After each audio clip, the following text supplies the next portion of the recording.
Have you ever felt a deep sense of betrayal when the rules just break?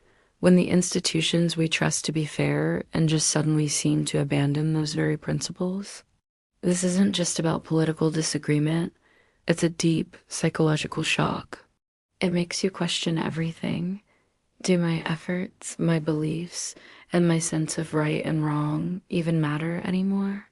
That pain, whether it's sadness, anger, or just a hollow emptiness, is a profound cry for connection and healing. This feeling of justice collapse often comes in three waves. First, the rules are broken. The clear procedures and predictable standards that give us a sense of security are suddenly twisted. What we thought was a clear line becomes blurry. Second, a symbolic figure falls. When someone who represents a core value, like truth or integrity, is publicly condemned, it feels like the value itself is being attacked. We're left wondering, if this isn't justice, then what is? And third, the most agonizing part, moral helplessness. You see the injustice, you feel it in your bones, but you feel completely powerless to change the outcome. This is where the feeling that justice is dead really takes root. So why do we feel so powerless? It often comes down to our expectations. We expect the external world, the courts, the government, to provide the order and fairness we desperately need. But expectations are really just demands we place on things we can't control. When those demands aren't met, we're crushed by disappointment. Our natural reaction is to try and regain control, to fight back, to prove we're on the right side. But this struggle often just strengthens the very thing we're resisting.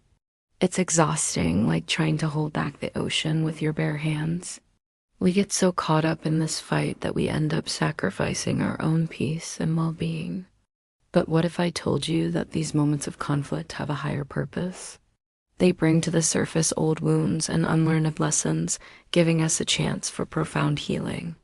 Every attack, no matter how harsh it seems, is fundamentally a call for love and help from the person or system expressing it. When we can see past the unloving behavior to the cry for help underneath, we open a path toward resolution. This brings us to a crucial insight. The justice delivered by a system is not the same as true justice.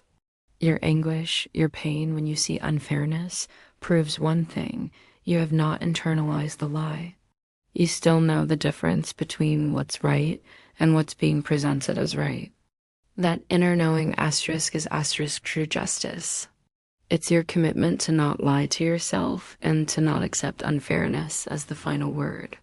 To hold on to this integrity when the world feels dark, we need to change our internal perception. This is where the true power of forgiveness comes in. Forgiveness isn't about condoning injustice or letting people off the hook. It's a choice you make for asterisk yourself asterisk. It's about releasing your own heart from the role of the victim, freeing yourself from the pain of the past. When you forgive, you're not saying the action was okay. You're saying you will no longer allow that action to control your inner state. And often, what we see and hate in our enemy is a reflection of a rejected part of ourselves. The conflict isn't really with them. It's a war we're fighting against a hidden part of our own psyche. By approaching the conflict with a willingness to understand instead of criticize, we can reintegrate that lost part of ourselves and find peace. So, how do we do this in a practical way? First, restore your boundaries. Acknowledge what you cannot control: the verdict, the system, and focus on what you can, your own values and your own choices. Your power lies in your commitment to your own truth. Your freedom is created by that choice. Second, limit your information intake. Constant exposure to the injustice is like picking at a wound.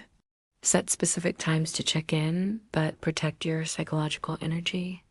Allow yourself the space to process the feelings without being constantly re-traumatized. Third, bring justice back to the small, everyday acts.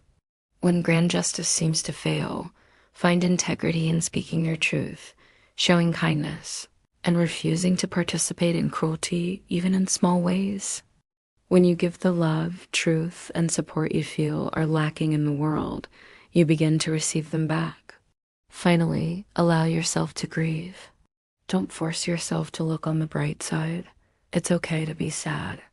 It's okay to mourn the loss of a world you thought existed. Feeling that pain fully without resistance is what allows you to move through it and find a new beginning. Your ability to even ask, "Is there still justice?" proves that it lives within you. True justice is your integrity, your commitment to the truth you know in your heart. This commitment is your path to inner peace and unshakable personal power. Thanks for watching.